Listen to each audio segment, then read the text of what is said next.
Hello, Dan. Hi, George. Good to see you. And good to see you. Question I have for you today is about the booklet, Knowing God Personally. Can you tell us a little bit about it, please? Gladly. Yeah, so Knowing God Personally is a small booklet about yay size, Yes. which gives the 4-point gospel in very short form. It's economical with its words, and it's a tool that is tried and tested through TFM, through Faith Missions, the charity that I work for.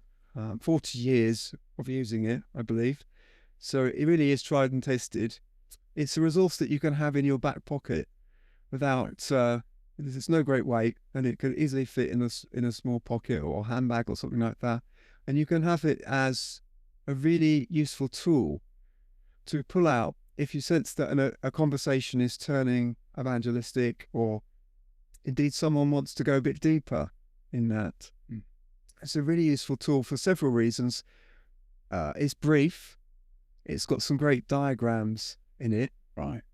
It's got contemporary language, so I think it's devoid of spiritual jargonese. It's wonderfully brief, but it has all the salient points. And it's also, I think, on a very practical level, it's really useful because if you're like me, and this is what I do full time, I'm an evangelist, so I'm a bit more practiced than some. Not saying I'm better, but I'm a bit more practiced. But what it also does is it gives you a second or 2 seconds when you say, let me just get this out my back pocket, or let me just get this out my bag. It just gives you that second or second and a half to fire up an arrow prayer. So God, help me present the gospel to this person. Yes. And also when you're looking at someone with full eye contact, like we are now, particularly if you don't know the person, they don't know you, and it's a public setting and they're not quite sure what to expect, it can feel very threatening. It can feel threatening for us as well, because we feel like, this huge responsibility to take full advantage of this opportunity. And we do sometimes feel, that heavy responsibility that maybe it isn't ours to shoulder, but we feel it. And just having something there that you can look to and then look back at the person, look at it, look back at the person, just breaks the tension. It breaks the spell, if you like. Yeah. And just gives you a breather, because eye contact is great. I'm a full believer in, giving eye contact wherever possible, but it can be intense. Yeah. So just giving that break, and then we look at maybe the diagram, and then we show the person the diagram, and then we begin to explain it. They look at it, they look away, they look back at us, and you get that comfortable eye contact. Right. And the diagrams are very simple. Anyone really could understand them. So it just gives you a nice methodical way to present the gospel. Now, you mentioned it presents a 4-point gospel. Can you take us through those 4 points that you see from the booklet? Oh, you're testing me now, George. So God loves us. Yes. And wants to have a relationship with us. Yeah. But there's a problem. We have a problem, and that problem is sin. Right. Or evil. We could say greed or pride are useful words to use, because sin is not. Yes. Again, it's not in common language now, common parlance now. So probably say wrongdoing, maybe.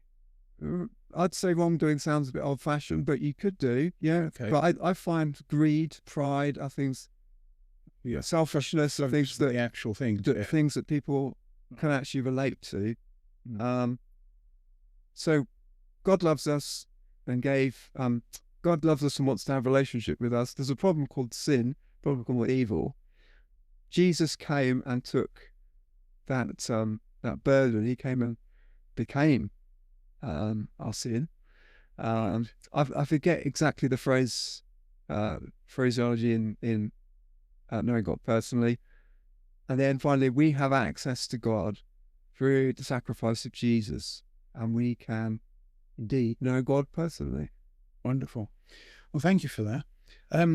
So you probably answered this question already in some ways, but what do you think are the strengths and weaknesses of using Knowing God Personally booklet? The strengths would be it's light, it's contemporary. Yes. It's actually a nice product that people can take away and read. Something to take away, yes. You know, at their leisure. It's free of Christian jargon, largely. And it's very portable. You know, it's not carrying around these great tomes around. Its potential weaknesses might be, I'm going to get myself in trouble here. Maybe it's not quite as you think it's full-throated in dealing with sin. Yeah. Maybe the diagrams are great and they're simple, but don't leave a lot of room for nuance. But here we're not looking for a John Stott commentary. No. We're presenting simple. It's a start, isn't it? It's to start someone on the right path to know God personally. It's a great start. And as approachable as it is, there'll inevitably be some people who don't like the style. Yeah. But it's as multi sort of faceted. It's approachable to as many people as I think a little version could. It works. Yeah. You've seen it work many times. Yeah. Thank you. So no, that's great. Okay, then can we really know God personally? Is that a fair question to ask you? Absolutely, we can. I mean, I based my whole life upon that reality, and I believe I do know Him personally. That's the best thing you could have in the world, really. It's worth everything. It's worth Jesus, God's Son, dying on the cross for us. But I think I'd like to make a distinction between knowing in a conceptual sense, knowing in a theological sense, yes, knowing in a legal sense, if you like. But then there's a whole different realm of knowing when it's knowing in our hearts. Yes, there's the difference between knowing something or knowing about something and actually then knowing the person. Yes, so knowing in a completely experiential, that's right, relational sense that is transformational.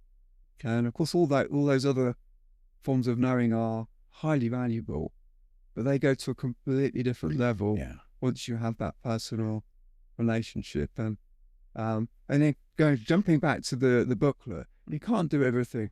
The Kgp booklet can't possibly do everything, but there's a kind of it needs the Book of Acts after it to be filled with the Spirit. And sure, but as a start, it does its job very well. It does, yeah, and it sets the course really well, because that's the goal, is to know God personally. That's what changes everything. Thank you so much. Thank you, Dan. Pleasure, George.